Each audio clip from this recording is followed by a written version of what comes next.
Hey everyone, and welcome back to another video. And in this video, I'm going to be going over what is accounts receivable in QuickBooks Online. Now this video is going to be particularly useful for individuals who are just learning accounting. What exactly is accounts receivable? Now, in simple terms, accounts receivable basically refers to all the money that customers owe your business for goods and services that you're providing. So in QuickBooks Online, there's actually an accounts receivable chart of accounts.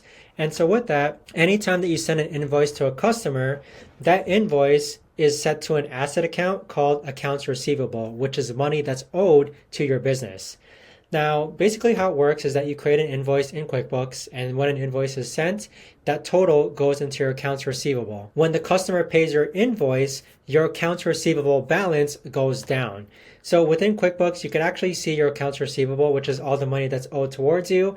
And the reason why this matters is because it helps keep track of who owes you money. And it's also essential for cash flow management if you're expecting money to be paid out to you.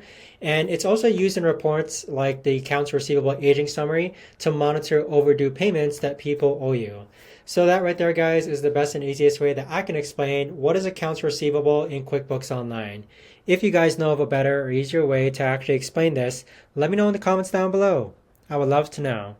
Thanks so much for watching, everyone, and I'll see you guys all in the next video.